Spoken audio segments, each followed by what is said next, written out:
सप्रेम साहेब बंदगी साहेब। नमस्कार, मेरा नाम है विकास कबीर और आप देख रहे हैं वी कबीर विचार द्वारा प्रस्तुत वृत्तांत। यह वृत्तांत विशुद्ध रूप से सद्गुरु कबीर साहेब द्वारा अपने परम शिष्य धनी धर्मदास जी साहेब को सत्योपदेशित सत्य ज्ञान पर आधारित हैं। वृत्तांत के इस प्रकरण में हम वर्णन करने जा रहे हैं कि मन कैसे पाप और पुण्य करवाता है तथा निरंजन का चरित्र कैसा है। मन के पाप और पुण्य का विचार। सद्गुरु कबीर साहब धर्मदास जी से कहते हैं कि तुम शूरवीर होकर इस निर्जन रूपी मन का वर्णन सुनो और मन रूपी चोर तथा पुरुष अंश जीव रूपी साहूकार को भी परखो एवं पूरे गुरु से संपर्क स्थापित करो। मन ही विकराल काल है, जीव को वश में करके नाच नचाता है। सुंदर औरत पर दृष्टि पड़ते ही यह मन लालायित होकर कामदेव को जगा देता है और फिर कामदेव की इच्छा प्रबल होते ही पुरुष अंश जीव अंतर में एक दो बार मना भी करता है, क्योंकि यह जीवन मुक्ति के लिए निषेध कर्म है। तब तो यह कामदेव अपने पांचों हथियारों का प्रयोग जीव पर करता है और इन 5 शस्त्रों के बल से जीव को परेशान करता है। ये शस्त्र क्रमशः विमोहन, उन्माद, सताना, शोषण करना तथा अनाधिकार चेष्टा करना है। परस्त्री गमन के पीछे अनेक कांड हुए हैं तथा बेहद नरसंहार भी हुआ है। इसके अतिरिक्त अनेक कर्म परस्त्रीगमन के संदर्भ में हुए हैं तथा हो भी रहे हैं। यह सब निरंजन रूपी मन के द्वारा होने वाले कर्म जीवों को फांदने के लिए निर्जन ही करवाता है। फिर तो आदत की रस्सी नाग कुंडली बनकर हृदय को काटकर खा जाती है। कामोद्वेग की प्रवृत्ति जब एक बार जीवन में घर जाती है तो फिर रोकने पर भी नहीं रुकती और जीव को अधोगति की ओर ले जाती है। इस कामोद्वेग प्रवृत्ति के कुकर्म का महापाप निश्चित ही जीव को नरक में ले जाता है। कामोद्वेग को रोकने का एकमात्र श्रेष्ठ उपाय सद्गुरु की शरण तथा संतों की सत्संग है। जिसने नारी से संभोग करने में विशेष रुचि से कामानंद लेना प्रारंभ कर दिया है, वह फिर पापों का भागीदार बनता चला जाता है और परमानंद से वंचित रह जाता है। पराये धन को देखकर यह निरंजन रूपी मन प्रसन्न होकर उसे प्राप्त करने की तृष्णा जीव में बढ़ा देता है और वशीभूत शरीर जीव को उसे लेने के लिए मजबूर कर देता है। यही तो निरंजन रूपी मन का प्रवाह है। दूसरे का धन लाना ही जीव बंधन का कारण बनता है। जिस धन को जीव ने कमाया नहीं है तो फिर उस पराये धन पर क्या अधिकार है। परंतु यह निरंजन रूपी मन ही ऐसी कुकृति जीव को मजबूर करके करवा देता है जिससे जीव पर पाप का प्रतिभार चढ़कर जीव पापों से भरकर अधोगति को प्राप्त होता है। यह निरंजन रूपी मन उन्मत्त होकर जीव को मजबूर करके बंधन रूपी कर्म करवा देता है और भोली बुद्धि का जीव कर्म बंधन में कष्ट सहन करता है। पराई निंदा, चुगली तथा पराया धन जुगाड़ करने का कार्य इस सशरीर जीव से मन ही करवाता है। यह सब काल रूपी मन का ही जाल है जिसमें भोले जीव फंदते रहते हैं। संतों से झगड़ा करवाने तथा गुरु की निंदा करवाने का काम भी इस सशरीर जीव से मन ही करवाता है और इस मन की बुद्धि और काल की बुद्धि एक समान है, क्योंकि मन काल का ही रूप है। इस मन की मति में कपट, जाल तथा धोखाधड़ी करवाने के अतिरिक्त भली बात एक भी नहीं है।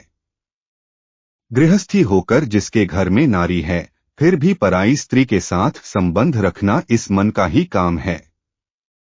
यह मन जीव से आंख मींचकर बुरे कर्म करवाने के बीज बोता है और अपने जाल में फंसाता है। जीवों के प्रति घात भी यह उत्तेजित मन ही करवाता है, अर्थात जीव की जीव से हत्या भी यह काल रूपी मन ही करवाता है। मानव शरीरधारी जीव हत्या का घोर पाप जीव को नरक भोगवाता है। मानव शरीरधारी जीव में अपने स्वरूप के प्रति भूल पैदा करके तथा सत्यलोकाधिपति सत्य पुरुष के प्रति भुलावा डालकर देवी देवता, तीर्थ, व्रत आदि की पूजा आराधना यह मन धोखे से ही करवाता है। चार धाम में पश्चिम दिशा की अरब सागर के तट पर गुजरात में द्वारिका धाम है, जहां जाकर लोग मन के प्रभाव से दाग अथवा छाप लगवाते हैं और दाग लगवाकर शरीर को बिगड़वाने का काम इस जीव से यह निरंजन रूपी मन ही करवाता है। एक जन्म राजा का होता है, फिर वही राजा मरने पर नर्क में जाता है। यह नर्क भुगतवाने का काम मन ही करवाता है। फिर नर्क से उसी जीव को सांड का अवतार देकर बहुत सी गायों का भरतार भी बना देता है। शुभ और अशुभ कर्म करवाने को ही कर्मयोग कहते हैं। जीव को कर्मयोग में प्रवृत्त करके अपने फंदे में डालने का कार्यकाल रूपी मन ही करवाता है। कबीर साहब कहते हैं कि जीव पड़ा है मन के हाथा, नाच नचावे राखे साथा। आठ मानव शरीरधारी जीव का परम कर्तव्य है कि वह सतगुरु की शरण में जाकर अपना सर्वस्व समर्पण कर दे तथा जो कुछ भी करे वह निष्काम भाव से सुकृत कर्म करता रहे, तो उसके सारे दुख द्वंद्व मिटकर उसे सत्यलोकाधिपति सत्य पुरुष की प्राप्ति हो जाएगी। सद्गुरु कबीर साहब धर्मदास जी से कहते हैं कि मैं कहाँ तक निर्णय करके कहूँ। ब्रह्मा, विष्णु, शिव और 33 करोड़ देवता भी काल माया के फंद में फंसे हुए हैं। सद्गुरु की कृपा हुए बिना निरंजन माया के छल को कोई जान ही नहीं सकता और काल माया के बनावटी फंदे में जीव फंस जाता है। सद्गुरु कृपा से कोई बिरला संत ही अपने गहरे विवेक विचार से इन काल माया की प्रपंचमय कला की जानकारी कर सकता है और काल को छोड़कर सद्गुरु की छत्रछाया में निर्भीक रहता है। सतगुरु के प्रति पूर्ण विश्वास रखते हुए भक्तिरत होने से जन्म मरण का डर ही मिट जाता है। हे धर्मदास जी, वही मेरा सच्चा भक्त है जो सत्य नाम को दृढ़ता के साथ धारण किए हुए है। निरंजन चरित्र। सद्गुरु कबीर साहब धर्मदास जी से कहते हैं कि हे धर्मदास जी, अब निरंजन के व्यवहार के संबंध में सुनो। इस निरंजन की केवल छल करने की प्रवृत्ति है तथा इसी छल कपट से जीवों को अपने जाल में फंसा रखा है। निरंजन माया के योग से विष्णु प्रकट हुए और विष्णु के अवतार श्री कृष्ण ने अर्जुन को गीता का उपदेश दिया, जिससे गीता की रचना हुई, परंतु अज्ञानी जीवों को इस गीता के रहस्य की जानकारी ही नहीं है। अर्जुन की सेवा, भक्ति, विश्वास, श्रद्धा तथा प्रेम में कोई कमी नहीं थी। अर्जुन से श्री कृष्ण जी ने सुमधुर वचन भी कहे थे। प्रथम तो श्री कृष्ण जी ने अर्जुन को संसार तथा संसार के प्राणी पदार्थों की आसक्ति से छुड़ाकर निर्वाण का उपदेश दिया। तत्पश्चात निर्वाण की राह छुड़ाकर महाभारत के युद्ध के लिए मजबूर कर दिया। श्री कृष्ण ने अर्जुन को गीता के उपदेश में दया रखने, क्षमा करने, ज्ञान अर्जित करने तथा आत्मविज्ञानी बनने की अभिलाषा रखने को कहा और निष्कर्म कर्म में लवलीन रहने को कहा था। इस प्रकार के गीता के उपदेश से अर्जुन भगवान श्री कृष्ण से बहुत प्रभावित हुए, उनके अनुशासन में विश्वास के साथ रहे। भक्ति प्रसंग में उस समय अर्जुन वास्तविक भक्त सिद्ध हो चुके थे और भगवान श्री कृष्ण की भक्ति में लवलीन हो गए थे। फिर भगवान श्री कृष्ण ने अर्जुन को मुक्ति की आशा से आशान्वित कर दिया और फिर अर्जुन से महाभारत युद्ध में अपूर्व नरसंहार करवाकर घोर पापों का भागीदार बना दिया। भगवान श्री कृष्ण जी ने अर्जुन को ज्ञान योग छुड़वाकर कर्मयोग में लगा दिया और कर्म के वशीभूत होकर अर्जुन लौकिक और पारलौकिक जीवन में दुखी हुए। यह सब निरंजन माया का छल ही है। निरंजन माया जीवों को अमृत का प्रलोभन दिखाकर फिर विष दे देते हैं। जीवों के और माया संतों की घातक काल छवि को बर्बाद करते रहते हैं। कबीर साहब धर्मदास जी से कहते हैं कि कहाँ तक इस निरंजन के कपट जाल की बातें कहूं।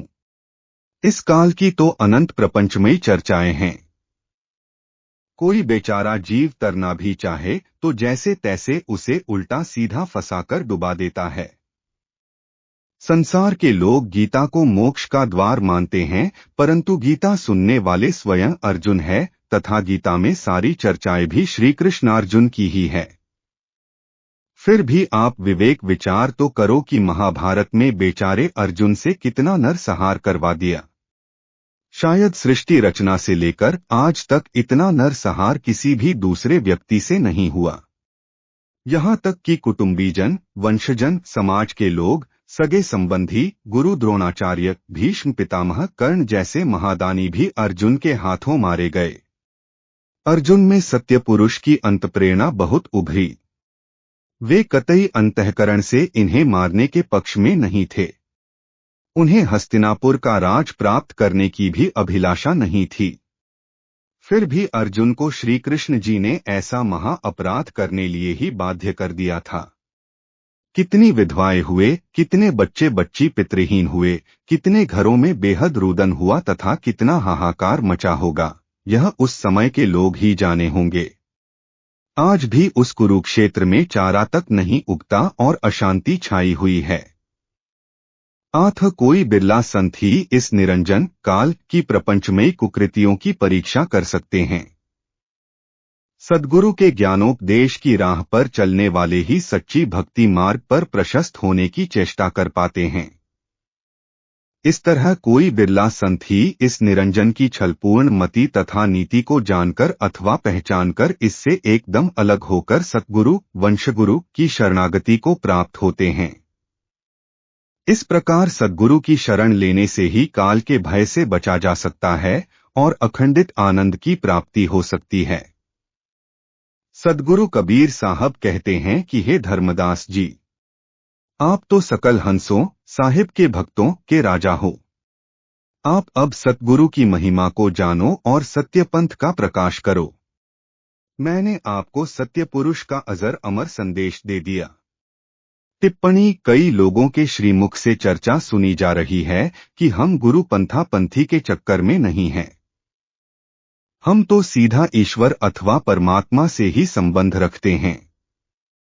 ठीक है, परंतु उनसे यह पूछा जाए कि उस ईश्वर अथवा परमात्मा से जब आपका सीधा संबंध है तो फिर उस परमात्मा के घर जाने का कोई मार्ग है क्या? तब वे तुरंत यह भी कह देते हैं कि परमात्मा तो सर्वव्यापी है, भीतर बाहर सब जगह व्यापक है, कोई दूर थोड़ी है। यह भी उनका वचन उचित है। फिर उनसे पूछा जाए कि अगर परमात्मा सर्वव्यापी भी है तो क्या आपने उसे देखा? तब वे तुरंत बोल उठते हैं कि वह तो दिखता नहीं है, वह निराकार है। जबकि सतगुरु कबीर साहब कहते हैं कि निराकार निज रूप है, प्रेम प्रीति सो से। जो चाहे आकार को प्रत्यक्ष सतगुरु देव हम तो लखा तिहु लोक में, तू क्यों कहे अलेख। सार शब्द जाने बिना धोखे परी रहियो भेख। आथ किसी भी गंतव्य पर पहुंचने के लिए कोई न कोई रास्ता पंथ तो पकड़ना ही पड़ेगा तथा उस मार्ग पंथ को बताने वाले मार्गदर्शक अथवा गुरु की भी सहायता लेने की आवश्यकता तो रहेगी ही। हाँ, इतना अवश्य है कि पंथ कुपंथ तथा पंथ सुपंथ अवश्य है।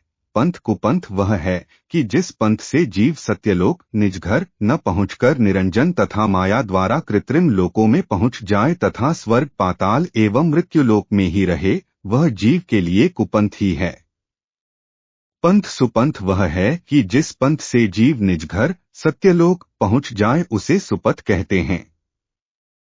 संपूर्ण ब्रह्मांड के देहधारी जीव तथा देह विहीन देव पितर एवं प्रेतात्माओं के लिए निजघर जाने का सुपथ ही कबीर पंथ है। वह वंशघर कबीर पंथ में भी निरंजन ने वंश नाम साधुओं से धारण करवाकर जीवों को फंसा लिया है। जीवों को वास्तविक वंशघर कबीर पंथ दामाखेड़ा को ही जीवन मुक्ति धाम समझना है। वृत्तांत के इस एपिसोड में इतना ही।